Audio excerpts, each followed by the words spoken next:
Tao po! Ay! Tao po! Tao po! Ano ba yan, Nay? Nakakatakot naman yung mga tahol na aso. Oo nga, anak, Diyos ko. Alam mo ba, pamahiin yan. Kapag daw tumatahol yung aso sa gabi, may kapitbahay daw na mamamatay. Diyos ko, sana naman si Marites. Puro na chismis yun eh. Tao po! Tao po!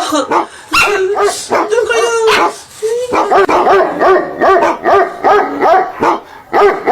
Aray! Ano yun? Visit kayong dalawang mag-ina kayo. Kaya tumatahol yung aso dahil andun ako sa labas. Ha?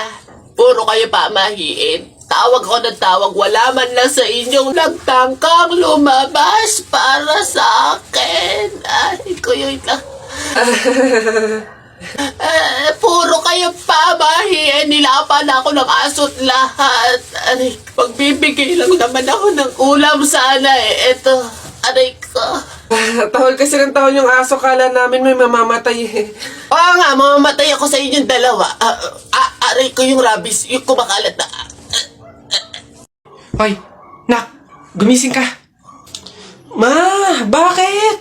May dadaan na karon ng patay mamaya. Pamahiin na dapat daw walang tulog, dapat gising kapag may dadaan na karon ng patay. Kasi baka daw isama ka nung namatay. Sige ka. Makakauwi ko lang. Antok na ako. Nag-duty ako kagabi. Papaniwala sa mga pamahiin na yan. Ang kulit ng batang to. Bahala ka. Pag yung patay pinuntahan ka dito at sinundo ka, sinasabi ko sa'yo, bahala ka sa buhay mo. Bahala siya sa buhay niya. Wala akong pakis mga pamahiin na yan. Papaniwala sa mga ganyan.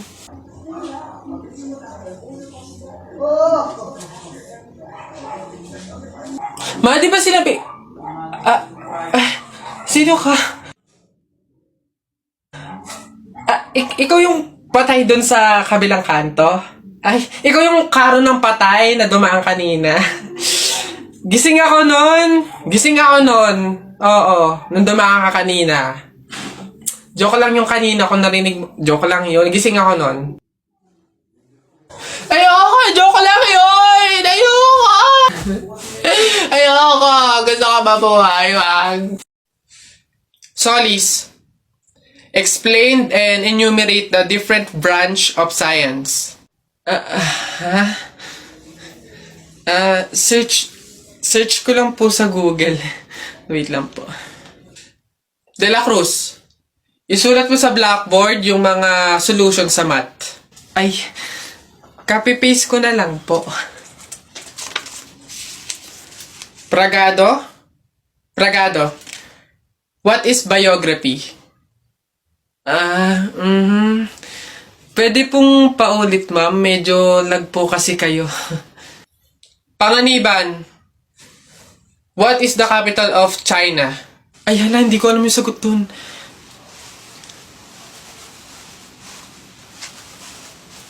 Huh? Ma'am, sira po yung audio niya.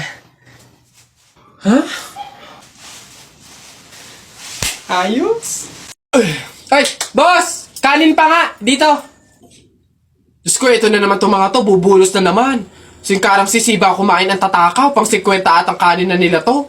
Diyos ko. Hello again! Ito pa yung mga kanin nyo. Ayan. Ito pa. Okay. Ay, wait lang, boss. Dito pa pala sa kasama ko, mga 5 kanin pa. Tama na naman! Ang sisiba nyo kumain ng tatakaw nyo eh. Tirahan nyo naman yung iba, no? Baka maubusan. Parang mga hindi kayo nakain. Kanina pa kayo dito, ha? Diyos ko po, ang litsan, walang kabusugan. Uwi! Diyos ko, dito na tumira eh. Teka. Nasaan manager nyo? Ganito ba mga empleyado dito? Eto naman si Sir, hindi mabiro. May 3 kaban pa dun sila saing lang. Wait lang. Masyado ka naman seryoso masyado. Gusto nyo lahat ng kanin dito, iuwi nyo na. Ha? Wait lang, teka lang. Dadalhin ko dito pagkasaing, ha? Sige. Huy, ang saya siguro pag naging superhero ka, no? Takte, pag talaga ako nagkaroon ng kapangyarihan, pipiliin ko talaga yung nalipad ako para pupunta ako sa iba't ibang bansa. Lalo ako, Talaga, para maging superhero ako, pipiliin kong kapangyarihan yung yung malakas yung katawan. Talaga, bubuhati ko yung mga building, yung mga sasakyan, tsaka masasapa ko na si Hulk. Yan, kayo mga kapangyarihan yung napapangit ang babado, yung sa akin talaga malupit, astig. Pag ako naging superhero, talaga kapangyarihan ko yung invisible. Talaga, para pag naliligo si Crush si Hala, Nay! Kalabaw. Bakit? Napunit yung damit ko sumabit dun sa pako. Ganitong damit pa naman yung kailangan namin suotin sa party bukas. Paano na yan? Edi tahiin mo na lang. Bawal yun. Hindi pwede. Pamahiin na bawal magtahi ng gabi at malas daw yun sa pamilya. Halay, anong gagawin ko? Pamahiin pa kasi. Anak, suotin mo na. Kaysa naman sumuway tayo sa pamahiin, may mangyari pang masama. Suotin mo na, wala na tayong magagawa dyan.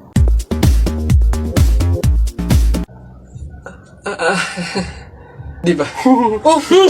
Ay! Bagong style, unique, trending, fashion. Alam niyo naman ako lagi nasa uso.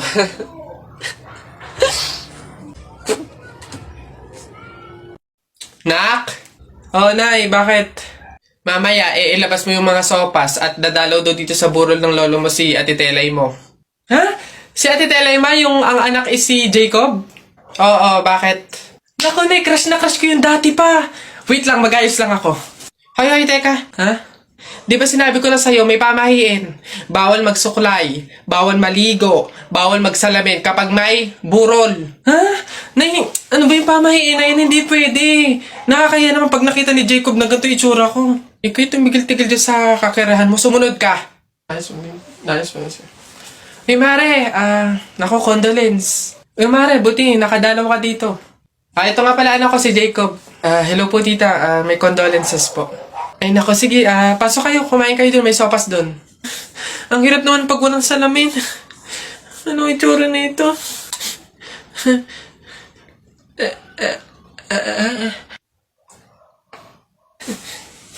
Hi Jacob. Hi. Lintik na pamahiin na yan. Tao po?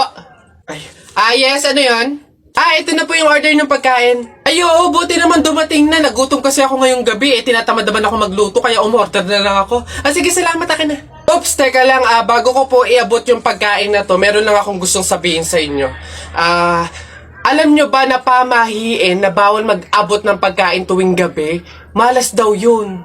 Ay, sorry, hindi ko alam. At least ngayon alam nyo na Basta ako, nagsabi lang ako. Kayong bahala kung gusto nyong malasin. Hello, nga, anong gagawin ko dyan sa in-order kong pagkain?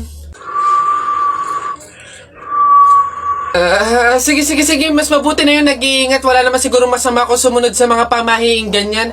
Mas mabuting sa'yo na lang yan. Iuwi mo na yan, kainin mo na lang yan. Yun! Ay, joke lang. Hindi. Yan, mabuti yan. Sumusunod sa pamahiin. Ligtas, walang mangyayaring masama. Ayos yan. Yung bayad din nga po pala neto, nasaan? Yan. Una na ako, ma'am. Salamat. Woo! Kapag sinuswerte ka nga naman, nakauto na naman po tayo. Opo, pamahiin is the best! Mga nagpapauto, talaga naman. Mga uto-uto sa pamahiing iyan. Hoy, Jepoy! Bakit? Alam mo, sabi sa akin ni Christian kahapon, takting yun, niyayabang ka ata nun Ikaw daw yung kumuha ng mga itlog ng manok, tapos pinagbabato mo daw, papayag ka nun, tapos sabi sa akin nung isang araw, ikaw daw yung nagsulat ng pototoy dun sa kotse ni Kuya Eman. Papayag ka nun? Kung ako hindi ako papayag dun, sasapakin ko talaga yun. Sinabi niya yun? Nasaan yun? Panapok talaga sa akin yun. Ayun, Jepoy, niyayabang ka pa nun. Isang araw pa yan kung ako sa'yo, talaga sasapain ko yan. Yabang-yabang niyan sa'yo Hoy, Christian! Bakit? Ano yung pinagsasabi mo, ha? Isang itlog lang naman yung kinuha ko, ha? Tapos yung pototoy dun sa kotse ni Kuya Eman, inutos mo lang naman sa akin yun, ha? Yung yabang mo, kung ano yung pinagsasabi mo dyan? Ikaw nga, umihi ka nga nang naglalakad, Tapos pinagbabato mo yung mga bubong dun, Yabang neto. Di ko naman sinabi yun. Sinungaling, kakaila ka pa. Sabi mo sa akin nung isang araw, ang asim-asim ni Jepoy, hindi pa nga naliligo, sabi mo. Dahilan-dahilan ka pa dyan, panapok na lang. Hindi ko naman talaga sinabi yun. Ba't ayayabang nyo, porque dalawa kayo? Hindi ko naman talaga sinabi yun. Ang yayabang nyo, susumbong ko kayo. Gagi mga pare, gutom na ako ha. Tara sa BGC, restaurant tayo ha mga tol. Tara. Uy gagi, same pare, yung stomach ko, it's hurt pare. I'm gonna die. Tara na, kain na tayo. Dito, ano ba mga pare? Good day mga sir, can I have your order please? Ano na lang, 3 hamburger, 3 spaghetti, 1 pizza, tsaka 3 halo-halo. Ang dami yung order mga sir ha. Gagi, gutom na gutom kami, grabe, legit. Sobrang dami kasing shorty ngayon sa BGC. Sobre na, ang dami. Pagod na pagod kami, no? Ayan, 1,534 po lahat. Tanong ko lang din po kung meron kayong mga vaccination card. Vaccination card? Baka pwedeng pagbigyan nyo muna kami kahit ngayon lang, oh. Pasensya na po mga sir, hindi po pwede kasi requirement po yung vaccination card dito sa restaurant bago po kumain. Gagi, gutom na kami, oh. Consideration naman. My stomach is hurt na, oh. Baka naman. Kung wala po kayong mga vaccination card, labas. Dali. Bye-bye. Trip naman, oh. Tara mga pare, gagi. Magkarinderya na lang tayo. Tara na nga. Alam mo, hindi masakit yung pinagpasasabi mo sa akin. Napatay gutom ako. Bakit? Di ba yung masakit? Ikaw nga, inuuli mo yung kalapati. Sabi na tara, Juela, kung huli natin yung kalapati, kuhain natin. Siya yun sa pagsabihan mo. Siya pala ninisis, hati nga kami sa pagkain, hindi niya siya bumili, hindi niya nalang hingiin, para hindi siya magpapakain. Bakit? Makikisali ka dito, hindi ka na magsasali? Bakit? Tutwelo yung pisa ko, iyak na nga, di ba? Bakit din? Umalis ka na! Aalis ako, hindi naman ako dito eh. Bobo ko pala eh. Ba't na namamag ka? Kapag talaga, nagkaroon ng zombie dito sa Pilipinas, takting yan. Pupunta talaga ako sa mga 7-Eleven para hindi ako mamamatay doon. Madami akong kakainin doon, hindi ako magugutom. Ako talaga, malupit yun. Magpapanggap akong zombie. Akala nila kasama nila ako, pero totoo, buhay pa rin ako. Hindi nila ako kakagatin, mabubuhay pa rin ako, hindi ako mamamatay. Gaganto ako doon. Ayun na yun, mas astig yun sa akin. Kukuha ko ng mga baril, yung mga shotgun. Talaga, pagbabarilin ko yung mga zombie na yan. Sino ba yung mga maiingay niya? Hoy, mga bata kayo, magsiuwi nga kayo sa inyo. Ang babaho ninyo. Iingay.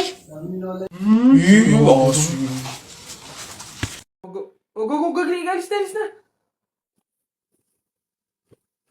Enough! Woo! Babe, sabihin mo kung mahal mo pa ako, Doon kayo sa... ano na naman problema mo?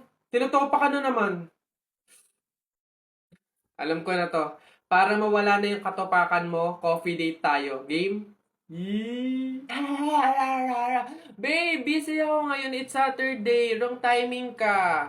Babe, dali na ipagpaliban mo muna yan. Sa linggo na doon kasi yung libing eh. Ano? Anong libing?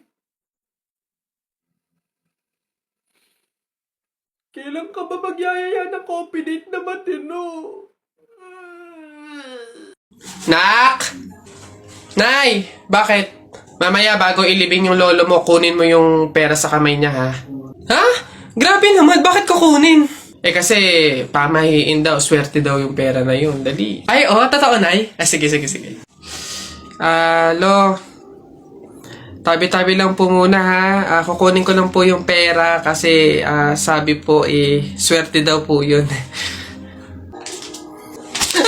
Hoy! Anong swerte-swerte? Walang makikinabang na swerte ko hanggang sa huli kong hantungan. Dadaya ng mga to, swerte-swerte. Ako na nga tong namatay, aagawan nyo pa ako ng swerte. Makaranas man lang ako ng swerte sa langit, no? Akin yan! Swerte-swerte. Ayan na.